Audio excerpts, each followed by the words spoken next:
नमस्कार। अगर राजस्थान में लैब असिस्टेंट बनने का सपना है तो आपके लिए एक बहुत बड़ी खुशखबरी है। सरकार ने एक नई भर्ती की घोषणा कर दी है और आज हम इस पूरे नोटिफिकेशन को एकदम सिंपल भाषा में स्टेप बाय स्टेप समझेंगे।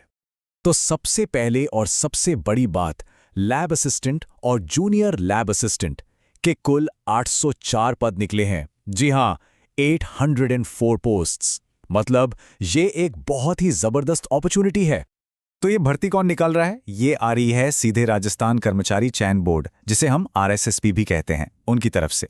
उन्होंने जो ऑफिशियल एडवर्टाइजमेंट निकाला है उसका नंबर है 05/2026 और सारी की सारी प्रोसेस इसी के हिसाब से चलने वाली है। अच्छा, तो इस पूरी भर्ती को ठीक से समझने के लिए हम इसे कुछ पार्ट्स में ब्रेक डाउन करेंगे। सबसे पहले देखेंगे कि ये 804 वैकेंसीज कहाँ हैं। फिर ऑनलाइन अप्लाई करने का पूरा प्रोसेस क्या है। इसके बाद फीस और जो नए पेनल्टी के नियम आए हैं उन पर बात करेंगे।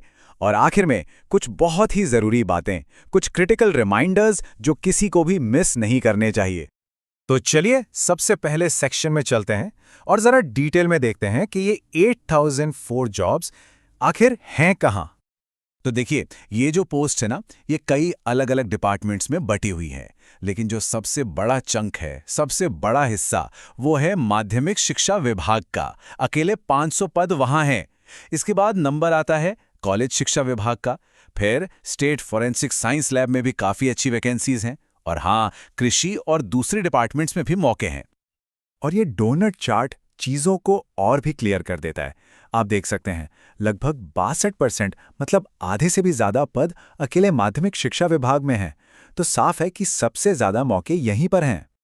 अब एक बहुत ही इंपॉर्टेंट चीज़ समझते हैं, मेरिट कम प्रायोरिटी। ये क्या है? इसका मतलब बहुत सिंपल है। आपको कौन सा डिपार्टमेंट मिलेगा, ये दो चीज़ों पर डिपेंड करेगा। एक तो आपकी एग्जाम में रैंक कितनी आई, और दूसरा फॉर्म भरते वक्त आपने डिपार्टमेंट्स की प्रेफरेंस लिस्ट कैसे भरी है।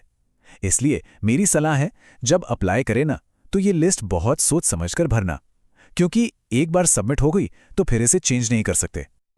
चलिए अब आते हैं सबसे प्रैक्टिकल पार्ट पर कि अप्लाई करना कैसे है। पूरा स्टेप बाय स्टेप प्रोसेस देखते हैं। अप्लाई करने से पहले एक चीज है जो सबसे ज्यादा जरूरी है, और वो है वन टाइम रजिस्ट्रेशन या OTR। ये SSO पोर्टल पर बस एक ही बार करना होता है। और एक बात गांठ बांध लीजिए, इसमें जो भी डिटेल्स भरेंगे, खासकर आपकी कैटेगरी, वो बाद में नहीं बदली जा सकती। तो इसे भरते वक्त डबल चेक, ट्रिपल चेक जरूर कर लेना। प्रोसेस वैसे तो काफ़ी स्ट्रेट फॉरवर्ड है। सबसे पहले आपको sso.rajasthan.gov.in पर जाना है। वहाँ रिक्रूटमेंट पोर्टल को सेलेक्ट करना है। फिर इस भर्ती के सामने अप्लाई नाउ पर क्लिक कर देना है। अगर OTR पहले से नहीं किया है तो उसे कंप्लीट कीजिए और बस अपना एप्लीकेशन फॉर्म फिल करके सबमिट कर दीजिए। यहाँ एक बहुत बहुत ज़रूरी वार्निंग है, इसे ध्यान से सुनिए। फॉर्म का सिर्फ प्रीव्यू देख लेने का मतलब ये नहीं है कि आपका एप्लीकेशन सबमिट हो गया है। नहीं, जब तक एक एप्लीकेशन ID जनरेट होकर नहीं मिल जाती, तब तक आपका फॉर्म अधूरा है, सबमिट नहीं हुआ है। बहुत लोग ये गलती करते हैं, इससे बचना है। ठीक है, तो एप्लीकेशन प्रोसेस तो समझ लिया। अब जरा फीस और कुछ नए रूल्स पर नजर डालते हैं, क्योंकि यहाँ कुछ पेनल्टीज भी हैं। ये जो OTR है, इसके लिए एक वन टाइम फी लगती है। जनरल कैटेगरी के लिए यह है 600 रुपये, और अगर कोई राजस्थान की रिजर्व कैटेगरी से है या दिव्यांगजन है तो उनके लिए ये फी है 400 रुपये। और हाँ, ये पैसा बस एक ही बार देना है। एक और ज़रूरी पॉइंट, जो एप्लीकेंट्स राजस्थान से बाहर के हैं, वो चाहे किसी भी कैटेगरी के हों, फी के मामले में उन्हें जनरल कैटेगरी ही माना जाएगा। मतलब उन्हें भी 600 रुपये ही देने होंगे। अब एक बहुत ही इंटरेस्टिंग सवाल और एक नया नियम। मान लीजिए किसी ने फॉर्म तो भर दिया, लेकिन एग्जाम देने ही नहीं गया, तो क्या होगा? तो बोर्ड ने ना इसके लिए एक बहुत ही स्ट्रिक्ट रूल बनाया है। ऐसा लगता है कि वो सिर्फ सीरियस कैंडिडेट्स को ही चाहते हैं। नियम ये है कि अगर कोई एक फाइनेंशियल ईयर में 2 एग्जाम स्किप कर देता है, मतलब एग्जाम देने नहीं जाता, तो उसका OTR अकाउंट ब्लॉक कर दिया जाएगा और उसे अनब्लॉक कराने के लिए 750 रुपये की पेनल्टी देनी होगी। और बात यहीं खत्म नहीं होती। अगर ये गलती दोहराई गई, मतलब उसी साल में 2 और एग्जाम्स मिस कर दिए, तो ये पेनल्टी सीधी डबल हो जाएगी, यानी 1500 रुपये। तो मैसेज एकदम क्लियर है, बोर्ड इस रूल को लेकर बहुत सीरियस है। अप्लाई वही करें जो एग्जाम देने के लिए भी सीरियस हों। चलिए अब आखिर में कुछ क्रूशियल रिमाइंडर्स देख लेते हैं, एक तरह की फाइनल चेकलिस्ट, ताकि एप्लीकेशन में कोई भी गड़बड़ ना हो। कुछ बातें हैं जो बिल्कुल ध्यान में रखनी है। पहली, अपना मोबाइल नंबर और ईमेल आईडी वही देना जो हमेशा चालू रहे। दूसरी, सबमिट करने के बाद एप्लीकेशन आईडी मिली या नहीं ये डबल चेक करना है।